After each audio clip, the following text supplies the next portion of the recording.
Hello guys, നമ്മളിന്ന് കോങ്ങാടുള്ള hill and children's പാർക്കിലോട്ടാണ് കേട്ടോ പോയത്. അപ്പോൾ വീക്കെൻഡുകളിലും വെക്കേഷനുകളിലൊക്കെ അടിച്ചു പൊളിക്കാനായിട്ട് പറ്റിയൊരു ഇടം തന്നെയാണ് ഹിൽ ആൻഡ് ചിൽഡ്രൻസ് പാർക്ക് എന്ന് പറയും. അവിടുത്തെ ഗ്ലാസ് ബ്രിഡ്ജാണ് നമുക്ക് പ്രത്യേകം പറയേണ്ടത്.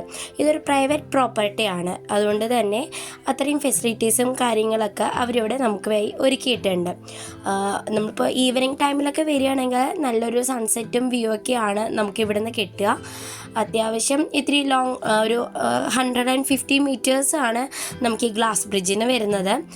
ഞങ്ങൾ ഫാമിലി ആയിട്ടൊക്കെ പോകുമ്പോൾ ശരിക്കും നല്ലൊരു ഫോട്ടോസും കാര്യങ്ങളൊക്കെ എടുക്കാൻ പറ്റിയൊരു സ്ഥലം തന്നെയാണ്. പിന്നെ കുട്ടികളൊക്കെ ആണെങ്കിൽ പറയണ്ട, നല്ലൊരു ചിൽഡ്രൻസ് പാർക്കാണ് നമുക്ക് ഉള്ളത്. കുട്ടികൾക്ക് കളിക്കാനായിട്ടുള്ള സ്വിമ്മിംഗ് പൂളും നമുക്ക് ഈ ഗ്ലാസ് ബ്രിഡ്ജിൻ്റെ താഴെയായിട്ട് അവർ അറേഞ്ച് ചെയ്തിട്ടുണ്ട്.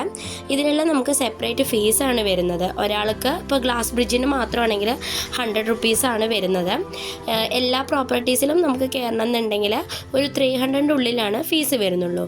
കുട്ടികളൊക്കെ വരികയാണെങ്കിൽ ഈ പ്ലേസിലൊക്കെ കളിക്കുന്നതിലൊക്കെ നമുക്ക് ഫ്രീ ആയിട്ട് തന്നെ കളിക്കാം.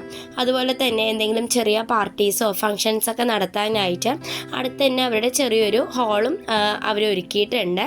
അപ്പോൾ ചെറിയ ചെറിയ ഫങ്ഷനും കാര്യങ്ങളൊക്കെ നമുക്ക് അവിടെ തന്നെ നടത്താവുന്നതാണ്. നല്ലൊരു സ്ഥലം തന്നെയാണ്. നമുക്ക് ഫാമിലി ആയിട്ട് വരികയാണെങ്കിൽ ഒരു വീക്കെൻഡൊക്കെ നമുക്ക് കുറച്ച് കാമായിട്ടും ഇരുന്ന് നമുക്ക് സംസാരിക്കാനൊക്കെ പറ്റിയ സ്ഥലം തന്നെയാണ്. ഈവനിങ് ടൈമൊക്കെ ആകുമ്പോഴേക്കും ഇവിടെ നല്ല തിരക്കായിരുന്നു വന്നത്. പിന്നെ ആൾക്കാരെ വരവേൽക്കാനായിട്ട് മിക്ക മൗസും എല്ലാവരും ഇവിടെ ഒരുങ്ങി നിൽക്കാനൊക്കെ തുടങ്ങി. കൂടെ കുട്ടികളുടെ ആയിരുന്നു കൂടുതൽ റഷ് ഉണ്ടായിരുന്നു. നല്ല തിരക്ക് കുട്ടികളുടെ ആയിരുന്നു. അവർക്കൊക്കെ അടിച്ചു പൊളിക്കാൻ പറ്റിയൊരു സ്ഥലം തന്നെയാണ്. സൈക്ലിങ്, അതുപോലെ സ്വിങ്, പിന്നെ ചെറിയ ചെറിയ ഗെയിംസും കാര്യങ്ങളൊക്കെ നമുക്ക് ഈ ഗ്ലാസ് ബ്രിഡ്ജിൻ്റെ താഴെ അറേഞ്ച് ചെയ്തിട്ടുണ്ട്. അപ്പോൾ എല്ലാവരും വരിക, ഒന്ന് എൻജോയ് ചെയ്യൂ കേട്ടോ.